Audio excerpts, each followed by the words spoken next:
You know, there has been a lot of headlines in recent years about the Western Heights School District right here in the metro. Yeah, the state school board forcefully took over control, a move that a district judge ruled once again was legal. News 9's Augusta McDonald investigates. The state takeover comes after years of relentless digging and pushing by parents who tell me if you don't pay attention, this could happen to your school too. You are wasting our money. Resign now. You're a disgrace. Your lawyers are snakes. For all of this hard work to get to that point, to where finally somebody said, we hear you and we're gonna try to help you. It was just the most amazing feeling. Amy Boone is a mom who about 2 years ago realized something wasn't right at her child's school. In July of 2019, Superintendent Mannix Barnes was hired and paid one of the highest superintendent salaries in Oklahoma, a $220,000 base salary, 80 days of paid leave per year plus other perks. That's at least twice the salary of the previous superintendent, Joe Kitchens. Barnes had no previous experience in education and became alternatively certified in the months before the superintendent's position opened up. Boone said, long and mutually beneficial relationship between Barnes and school board president Robert Everman. The two worked together and for each other, served together on several boards and organizations, and were linked politically.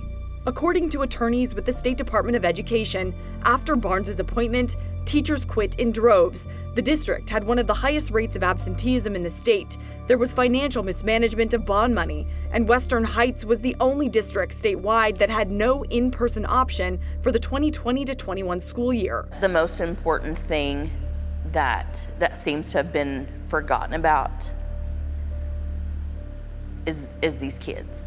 Parents, staff, and community members hit the streets, gathering 1,000 signatures for a citizen's petition, asking the state auditor to investigate and report their findings to the state board. In April, the state board voted unanimously to put the Western Heights School District on probation, a move community members hoped would bring a swift end to problems at the school. Instead, a week later, attorneys representing Western Heights sued the State Board of Ed. And in June, the Western Heights Board voted to continue Barnes' employment in their expected annual review. Barnes' current contract had another year left and was not up for renewal. But then, months later, community members discovered something unexpected.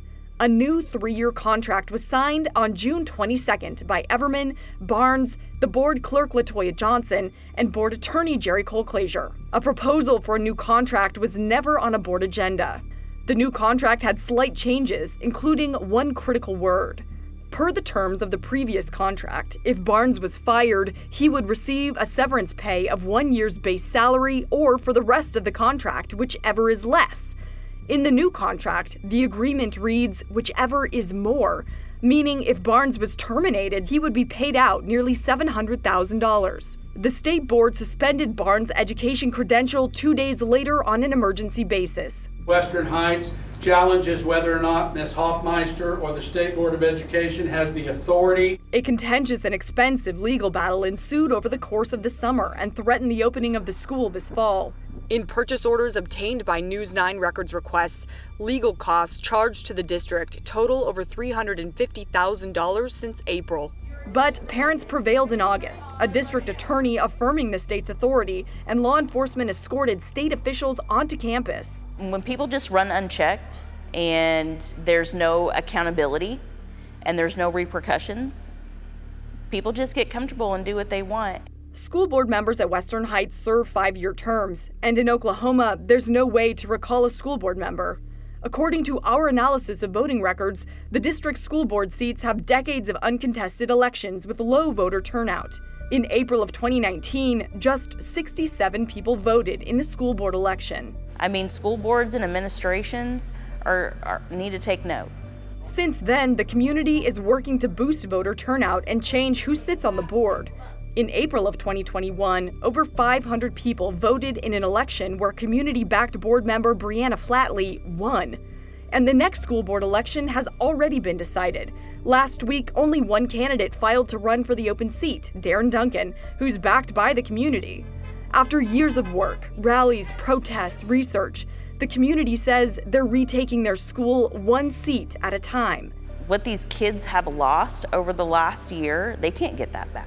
It's time for them to be brought back to the forefront, and it's time for us to, kind of embrace them and say, you know what, you guys, you matter. And all of the stuff that we did it for you.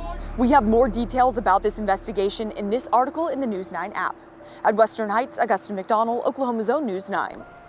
And we reached out to the attorney representing the board and Barnes. They tell us, quote, the board and Mr. Barnes firmly believe that they are the current victims of power-hungry political leaders who are using their positions and staff to advance their political aspirations at this local school district's expense and harm.